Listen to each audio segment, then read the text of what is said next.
السلام علیکم ورحمۃ اللہ وبرکاتہ۔ آج ہم پڑھنے جا رہے ہیں جنت میں لے جانے والے اعمال۔ وہ کون سے ایسے اعمال ہیں جو ہمیں کرنے پڑیں گے، جن پر ہم عمل کریں گے تو ہم جنت میں داخل ہوں گے؟ کون سے ایسے کام یا کون سے ایسے افعال یا کون سے ایسے اذکار ہیں اللہ تعالیٰ کے لیے جو ہم کریں گے تو پھر ہمیں جنت کی بشارت ملے گی انشاءاللہ تعالیٰ۔ تو آج سے ہم انشاءاللہ تعالیٰ جنت میں لے جانے والے اعمال شروع کرتے ہیں، اور انشاءاللہ ڈیلی کا 1 یا 2 ہم پڑھ لیا کریں گے، لیکن جو کرنے کا کام ہے وہ ہے عمل، کہ ہم جو بھی پڑھیں گے ہم نے عمل اس پر ضرور کرنا ہے، ٹھیک ہے انشاءاللہ تعالیٰ۔ آج ہم جو پڑھیں گے سب سے پہلا جو عمل ہے وہ ہے اللہ تعالیٰ کے اسماء الحسنہ کو پڑھنا، یاد کرنا اور ان کو سمجھنا، ٹھیک ہے۔ تو ایک حدیث میں آتا ہے کہ اللہ تعالیٰ کے رسول صلی اللہ علیہ وسلم نے فرمایا کہ اللہ تعالیٰ کے 99 نام ہیں اور 1 کم 100 سے 1 کم 99 نام ہیں، جس نے ان کا احاطہ کر لیا وہ جنت میں جائے گا۔ احاطہ کرنے سے مراد ہے نا کہ جس نے ان کو گھیر لیا، ان الفاظ کو گھیر لیا،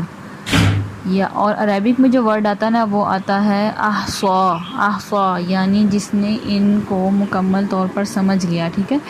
اب احصا کا جو ہے نا میں آپ کو تھوڑی سی ڈیٹیل بتا دیتی ہوں۔ اس کی کیا ڈیٹیل ہے کہ ایک تو یہ کہ اللہ تعالیٰ کے جو 99 نام ہیں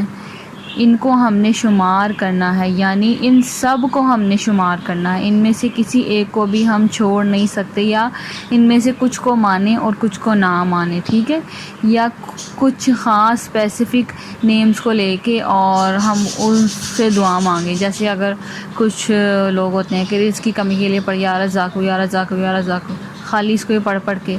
ٹھیک ہے، اللہ تعالیٰ کا نام ہے، لیکن ان تمام ناموں کے بعد جو بھی دعا مانگی جاتی ہے وہ قبول ہوتی ہے، ٹھیک ہے۔ تو ہم نے تمام ناموں کو اللہ تعالیٰ کے پڑھنا ہے، اور پھر ان کو مطلب ان پر ہم نے پورا یقین رکھنا ہے، کچھ خاص کو نہیں ہم نے لینا، ٹھیک ہے۔ اس کے بعد سیکنڈ میننگ جو آتا ہے وہ آتا ہے احصا کا جو میننگ سیکنڈ آتا ہے وہ ہے کہ نبھانا، ان کو نبھانا، ان الفاظ کو نبھانا۔ تو اس سے مراد یہ ہے کہ اللہ تعالیٰ کے جو تمام نام ہیں ان پر ہمیں پورا مکمل طور پر اعتماد ہونا چاہیے، ہم ان کو جو ہے نا ان پر یقین رکھتے ہوں۔ جیسے کہ یہ بات ہے کہ الرزاق کوئی نام کو ہی لے لیں کہ الرزاق کا کیا معنی ہے، رزق دینے والا، تو ہمیں پورا یقین ہونا چاہیے کہ اللہ کی ذات ہی ہمیں رزق دے گی، ٹھیک ہے۔ الکریم، عزت دینے والا، تو ہمیں یہ یقین ہونا چاہیے کہ عزت دینے والی ذات اللہ تعالیٰ کی ہی ہے۔ الرحمن، ٹھیک ہے، الرحیم، کہ سب سے زیادہ مہربان صرف اللہ کی ہی ذات ہے، ہمیں اس بات پر پورا یقین ہونا چاہیے۔ اور تھرڈ جو اس کا میننگ ہے وہ یہ ہے کہ ان تمام ناموں کے معنی کو جو ہے نا ہم نے مکمل طور پر سمجھنا ہے، ٹھیک ہے۔ تیسرا معنی جو ہے وہ یہ ہے کہ ہم نے اللہ تعالیٰ کے تمام معنی الفاظ کو جو ہے نا ناموں کو مکمل طور پر ان کے معنی کو ہم نے سمجھنا ہے، ڈیپلی جانا ہے کہ کیا ان کے مطلب ہیں اور ان میں سے کیا کیا کچھ نکلتا ہے یا ان کے کیا فوائد ہیں۔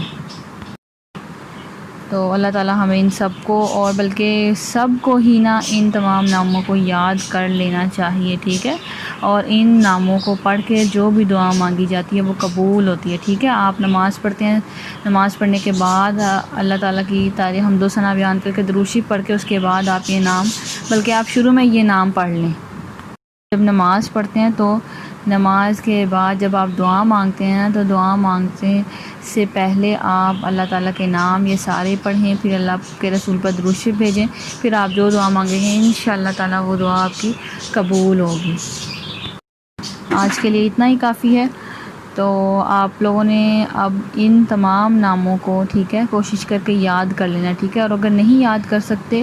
تو پھر کم از کم آپ کے پاس کوئی ایسی کتاب ہوگی یا کوئی کارڈ ہوگا جس کے اوپر یہ سارے نام لکھے ہوں گے، تو نماز پڑھنے کے بعد یہ پڑھ کے پھر آپ دعا اپنی مانگیں تو آپ کی دعا قبول ہوگی، ٹھیک ہے۔ کم از کم دن میں ایک دفعہ تو آپ ان کو پڑھ ہی لیں، یا رات کو سوتے وقت یا دن میں جس ٹائم بھی آپ کو ٹائم ملے کم از کم ایک دفعہ تو پڑھ ہی لیں آپ ان ناموں کو۔